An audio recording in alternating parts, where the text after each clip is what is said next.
Meron, naku, eto. Hindi ko alam kung sadya ba ito o talagang may sakit lang. Ano ho?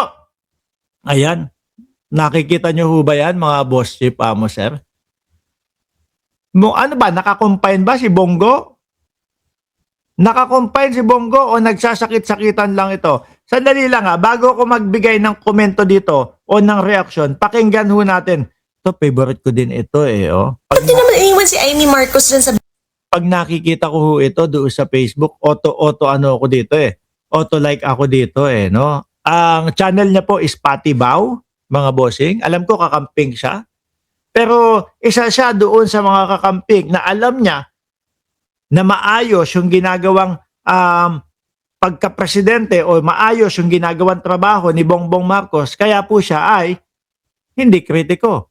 Kaya po siya ay patuloy lang po sa pagsuporta kay Pangulong Bongbong Marcos. Meron siyang reaction dito kay Bongo Pakinggan muna natin bago tayo mag-reaction doon sa sakit-sakitan ba yan ni Bongo? O baka nagpalagay lang yan, baka nagpa-inject lang yan ng ng glutatae. Pakinggan natin mga bossing. Si Bongo na ospital sa karamdaman? Nga. Hindi, meron palang doon, meron palang basahin natin Bongo na ospital dahil sa karamdaman. Paalala ni Senator Bongo. No, pangalaga. Diyos ko, Bongo, baka naman natatakot ka lang doon sa ICC kaya kunyari ospital ka Bakit to, mga kababayan? Baka umuusad yung mga kaso laban sa kanya. Dalawa ang kakaharapin yan. Mabigat po. No? Kung si Bato de la Rosa, ICC lang po ang kakaharapin, mga bossing chief amo, sir. Eto pong si Bongo, mga kababayan, naku po, merong kaso kay Trillanes, no? Nakakaharapin po, at merong kasong kakaharapin sa ICC. Sige nga, basahin ko. Paalala ni Senator Bongo, pangalagaan ang katawan sapagkat ito ay katumbas ng buhay at ayon sa post sa social media ni Senator Christopher Lawrence Bongo. May sakit nga. Baka sakit-sakitan lang yan.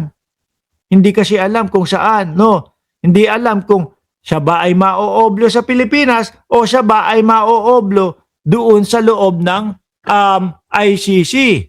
Biruin nyo po, mga kababayan. Tinambakan din ng ng ebidensya ng dating senador na si Antonio Trillanes. Ano sabi ni Ma'am Neng Gigi? Strategy ni Bongo yan para ma-hospital arrest siya. Kung sakali na ma-aresto siya, baka nga po.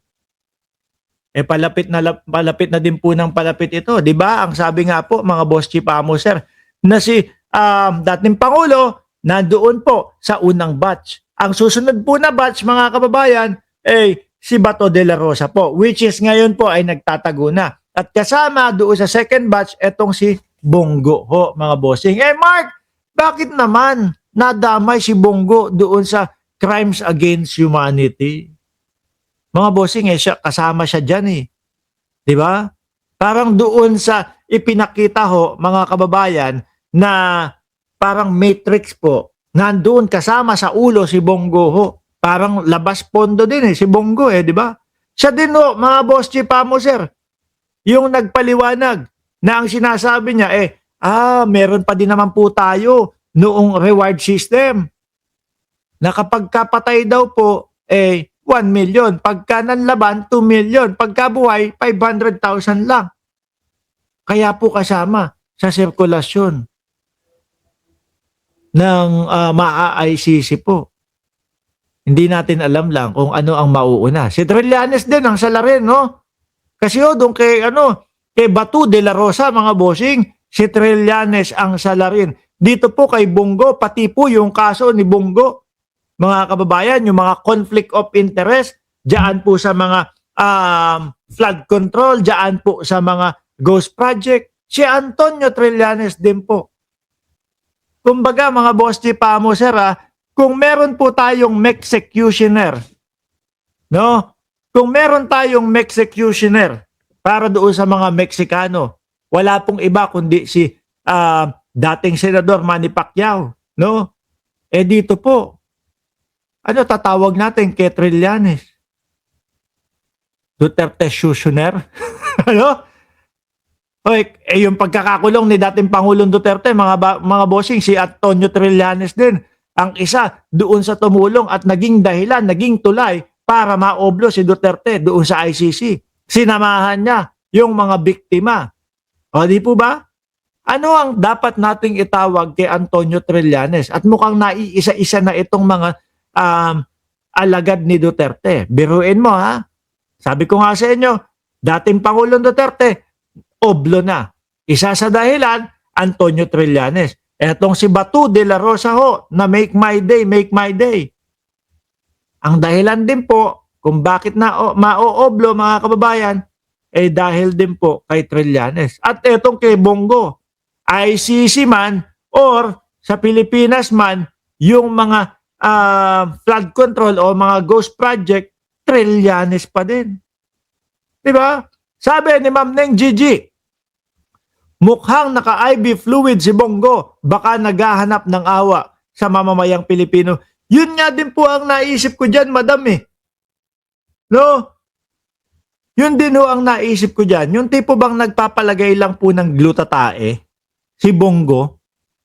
No? Tapos sasabihin, health is wealth. Oh, ano sabi? Kasi nagulat ako eh. Kaya ko ho binasa ito, mga boss chief amo sir. Kaya ko ho ipinakita sa inyo, mga kababayan, yung reaksyon nung si Patibaw. Kasi alangan ako dyan sa Pinos eh. Parang nag-aano lang yan eh. Parang nagpapalagay lang po ng glutathione, mga kababayan, mga boss chief amo sir. Hindi yung talagang swero. Iba swero eh. No? Baka siguro nga ganun. Hanap simpatya sa bayang Pilipinas, sa mamamayang Pilipino. O ulitin natin ha, hanapin natin yun. Eto, kasi yun talaga eh. Bongo na ospital sa karamdaman? Yun talaga ang isinulat nung isinulat noong Pilipinas eh. Sabi ni Ma'am Chris Rose, baka hydration fluid lang yan. Dehydrated yata. Kasi ganyan yung itsura ho, mga bossing. Bongo, kung saan ka man, naku, doon mo na lang sa ICC, ituloy yan. Bandang libre pa. Bandang January o February, tingin ko naman nandoon na siya. Di ba? Huwag na kaming gamitan ng kaartehan ng mga ganyan. Panigurado naman walang awa ang ICC. Pagka inilabas yung mga warrant of arrest, mga bossing, dito sa mga tao na ito, sigurado, wala pong sasantuhin, walang arte-artehan. At pagdating po nila doon sa ICC, mga bossing, dadali naman din po sila sa ospital para i-check po yung kanilang kalagayan Hindi naman po sila hahayaan doon, mga boss chief amo sir, na matigok na lang doon sa loob di kasalanan ng ICC yun. Di po ba, tingnan nyo yung ginawa kay dating Pangulong Duterte.